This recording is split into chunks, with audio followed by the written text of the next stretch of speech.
결국에는 사우디가 석유 사업 이후에 그런 국가가 추진해서 앞으로 우리가 먹고 살아야 될 사업이 뭐냐라고 했을 때 가장 경쟁력이 있는 걸 엔터 스포츠 사업으로 보고 있어요. 이번 월드컵은 명확하게 전 세계에서 이 종목은 들어가는 게 맞아라고 생각되는 큰 대회 종목들을 모두 집어넣어서 이거를 월드컵화 하겠다라는 되게 강력한 의지를 보여줄 수 있는 이전에 어떤 대회들하고도 포맷이 좀 다르다고 생각됩니다. 2024 성남 커넥트 세미나 사우디아라비아 e스포츠 이야기 사회를 맡은 PS 애널리틱스의 강현종입니다. 우선 이 자리를 마련해 주신 성남시와 성남산업진흥원에 큰 감사의 말씀을 드리고요. 오늘 세미나를 시작해 보도록 하겠습니다. 최근 사우디아라비아 리야드에는 대규모 e스포츠 아레나와 스타디움이 건설되면서 여러 e스포츠 이벤트 및 대회를 굉장히 많은 대회들이 개최가 되고 있는데요. 사우디를 거점으로 한 많은 프로그램들이 각 종목에서 정말 좋은 성적을 나타내고 있습니다. 이를 기반으로 오는 7월에는 사우디아라비아 e스포츠 연맹에서 개최하는 e스포츠 월드컵이 진행될 예정인데요. 오늘 이 주제를 가지고 전문가 두 분과 함께 이야기를 나눠보도록 하겠습니다. 네, 안녕하세요. 스카이지지에서 e스포츠 앤 게임 헤드를 맡고 있는 김종성입니다. 반갑습니다. 네, 안녕하세요. 전 오버워치 프로게이머 그리고 이제 도타 프로게이머 했었던 현재 이제 발로란트 코치를 하고 있는 최현진이라고 합니다. 반갑습니다. 네, 사우디아라비아의 수도인 리야드에서 상당한 규모의 이제 e스포츠 월드컵이 오는 7월에 개막을 하게 되는데요. 이 사우디아라비아에서 이와 같은 규모의 월드컵을 개최하는 이 목적과 이유가 저는 좀 궁금합니다. 사우디아라비아 e스포츠 정책은 실제로 국가 프로젝트인 비전 2030이라는 큰 프로젝트랑 연결이 되어 있습니다. 이 비전 2030이 뭐냐면 현 사우디 빈 살만 왕세자 주도로 2030년까지 사우디아라비아 국가 전체의 국제적 경쟁력을 높이고 그리고 여러 문호를 개방해서 전 세계인들이 사우디아라비아를 방문하도록 만들자라는 취지에서 굉장히 오래전에 만들어진 큰 프로젝트고 실제로 2030년까지 몇 년의 단계로 계획돼서 진행되고 있는 국가 프로젝트고요. 게임하고 e스포츠는 근데 이 프로젝트 중에서 굉장히 중요한 한 분야로 이미 선정이 되어 있어요. 그래서 왕세자가 굉장히 적극적으로 밀어붙이고 있는 프로젝트이기도 하고 근데 e스포츠 월드컵은 이 중에서 사우디아라비아가 추진하고 있는 그런 게임 e스포츠 분야의 여러 사업들 중에 하나입니다. 저희는 이제 월드컵이란 얘기를 듣고서 이제 월드컵만 있는 걸로 생각되지만 굉장히 여러 프로젝트들이 실제로 들어가고 있고 그 중에 하나고요. 결국에는 사우디가 석유 사업 이후에 그런 국가가 추진해서 앞으로 우리가 먹고 살아야 될 사업이 뭐냐라고 했을 때 가장 경쟁력이 있는 걸 엔터 스포츠 사업으로 보고 있어요. 여러 가지 스포츠 엔터 사업들을 지금 많이 사우디로 중심 이동을 하려고 하고 있는 가중에 그 중에 e스포츠도 하나의 핵심 사업으로 추진되고 있는 그런 현재 구조상에서 이제 e스포츠 월드컵이 나온 거죠. 저도 사실상 얼마 전에 뉴스를 통해서 정말 많은 그 종목들 그리고 다양화를 하는 데 있어서 우리나라와 함께 앞으로 협업을 하는 포인트들을 많이 잡아가 보겠다 이런 뉴스를 보긴 했는데 그 종목 중에 하나가 e스포츠라 이렇게 생각을 하면 되겠죠. 네, 그렇기도 하고요. 실제로 중국, 태국, 한국, 일본 정부들은 이미 비전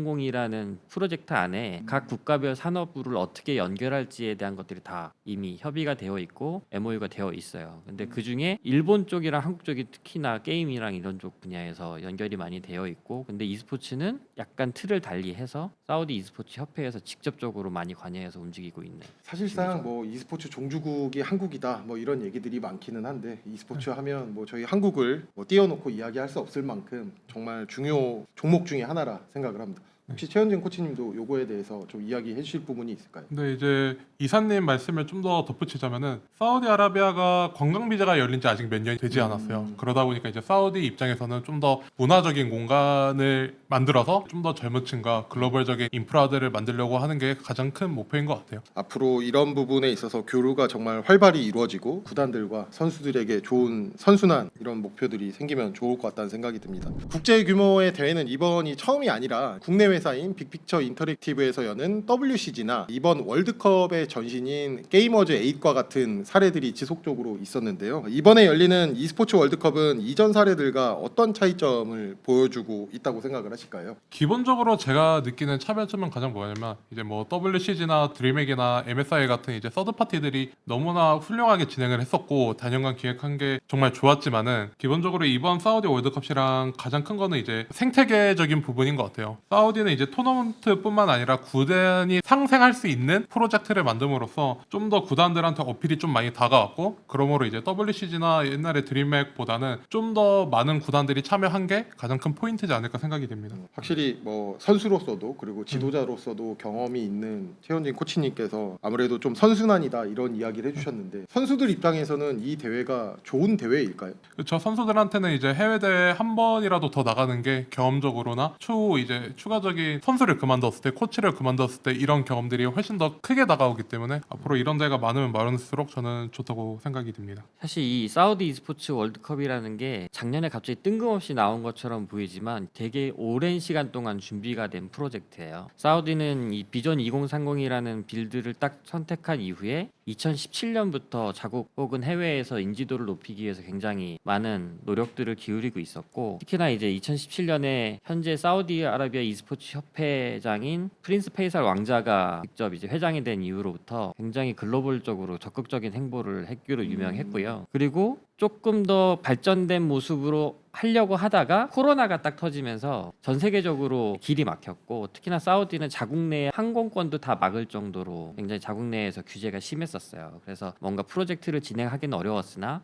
그 과정에서 충실히 내부적으로는 준비를 하고 있었고, 코로나가 끝나자마자 ESL 선식 그룹을 인수하면서 e스포츠를 아예 적극적으로 나서겠다라는 행보를 시작을 했죠. 그래서 실질적으로 게이머즈 A 같은 대회가 실제는 e스포츠 월드컵 하기 위한 프레대회 격으로 테스트 이벤트로서 몇 년을 진행을 한 거예요. 그래서 첫 해에는 상금이 그렇게 높지 않았고, 그 다음엔 또 상금을 한 4배 정도 띄우고, 그 다음엔 다시 또 높였다가 이제 모든 중심이 사우디로 모이게 될 것 같다라는 확신이 서니까 바로 e스포츠 월드컵이라는 프로젝트를 바로 열게 된 거죠. 근데 이 대회가 기존의 WCG나 드림맥 이런 대회들하고는 어떻게 다르냐라고 하면, 사실 민간에서 이렇게 조금씩 주도했던 그런 대회가 아니라 굉장히 정부 차원에서 큰 지원을 받고 있는 프로젝트로 아예 흔들림이 없이 진행할 수 있을 만큼 큰 자본 백킹이 있는 대회고, 어설프게 이제 국가대항전 모델과 클럽 모델을 섞지 않고 완벽하게 e스포츠 월드컵은 순수한 클럽 월드컵 대항전처럼 모양새를 갖췄어요. 그래서 기존의 대회들하고는 틀이 완전히 다른, 궤가 다르다라고 생각하고요. 그리고 그 이전에는 사실 게임사들이 어떤 지원을 해주냐에 따라 종목이 계속 변하거나 아니면 종목이 들어왔다 나갔다 하거나 혹은 힘주는 게 달랐다 그러면, 이번 월드컵은 명확하게 전 세계에서 이 종목은 들어가는 게 맞아라고 생각되는 큰 대회 종목들은 모두 집어넣어서 이거를 월드컵화 하겠다라는 되게 강력한 의지를 보여줄 수 있는 그런 대회라고 생각이 돼서 이전에 어떤 대회들하고도 포맷이 좀 다르다고 생각됩니다.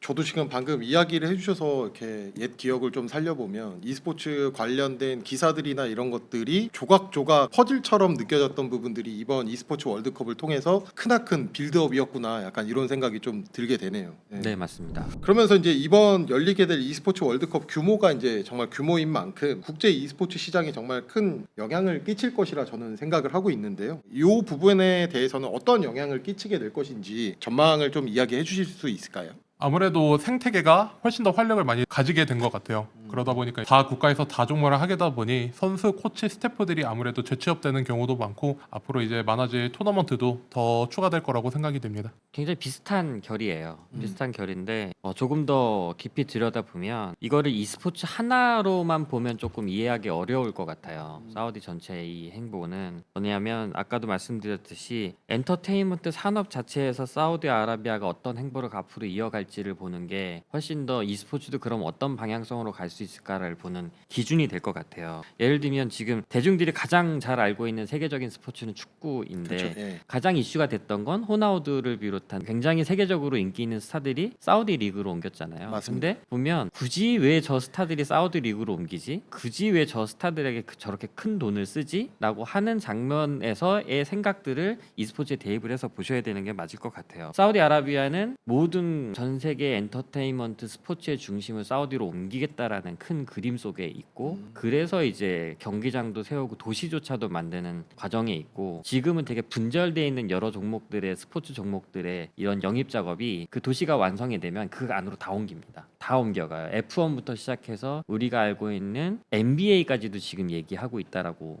얘기는 듣고 있어요. 근데 그 와중에 하나의 굉장히 유망한 스포츠 종목으로 e스포츠가 들어가 있는 상황이고요. 그렇게 보면은 지금 이 행보들이 이해가 가는 부분이 생기고요. 그리고 다른 스포츠에 비해서 e스포츠는 아직 큰 돈을 안 쓰고 있는 상황이라고 보셔도 되는 상황이에요. 저희가 느끼기에는 굉장히 큰 돈이지만 앞으로 쓸 돈이 훨씬 더 많이 남아있다라고 보는 게 저는 맞는 견해인 것 같고요. 그래서 현지님이 얘기하셨던 것처럼 저희가 코로나 이후에 많은 국제적인 리그나 팀들이 무너졌잖아요. 경제적인 위기 때문에. 근데 그 과정에서 사우디아라비아는 그걸 캐치한 것 같아요. 재정적으로 안정이 돼 있지 않으면 팀들은 무너지고 그러면 e스포츠 에코시스템은 무너진다. 근데 그걸 사우디아라비아가 중심을 잡아주면 그 중심에 사우디아라비아가 설 수 있다라는 그런 전략적인 논지가 있었다라고 생각이 되거든요. 그래서 그걸 단계 게이머스 8 때부터 시도해서 그 셋업을 마친 게 지금의 사우디아라비아 월드컵의 모습이라고 보는 게 맞는 것 같습니다. e스포츠에 있어서의 약간 선두주자로서의 뭐 2페이지로 넘어가는 약간 이 세대 교체 같은 느낌이라 저는 좀 생각이 드는데요. 오히려 예전에 저희가 한참 그 이전의 위기 때 중국에서 모든 e스포츠를 그렇죠. 받아들였던 것처럼 근데 그거보다 훨씬 더 큰 규모로 사우디아라비아가 그 중심을 이동하려고 하는 큰 그림을 그리고 있다라고 보는 게 맞죠. 어찌 보면 이제 저도 리그 오브 레전드 감독 생활을 어느 정도 했었기 때문에 종목사 예시를 들게 되면 라이엇이 지금 다종목을 갖고 있는 그런 게임사잖아요. 네. 그런 것처럼 지금 스포츠와는 조금 다르게 그럼 이번에 열리는 e스포츠 월드컵은 사우디에서 많은 다종목들을 함께 어우르면서 큰 대회를 하나로 이끌고 가겠다. 약간 이런 포부를 갖고 있다라고 생각하면 좀 편하겠네요. 그렇죠. 그런 큰 그림의 맥락에서 이해를 하는 게 맞을 것 같고요. 그래서 실질적으로 이 종목은 어느 한 국가에서만 인기 있는 게 아니라 전 세계적으로 보면 이 지역엔 이게 당연히 대표적인 게임이지, 이 지역은 이게 당연히 대표적인 게임이지라고 하는 게임들이 다 들어와 있죠. 맞습니다. 네. 뭐 추후에 이제 뭐 종목이나 이제 상금적인 부분에 대해서 이야기를 더 나눌 테지만 정말 이 대규모로 진행되는 대회인 만큼 게임 산업 자체에도 주는 영향이 상당할 것으로 저는 지금 예상이 되고 있는데요. 자, 그러면 이제 e스포츠 월드컵에 대해서는 좀 더 자세한 이야기를 다음 시간에 한 번 더 나눠보도록 하겠습니다.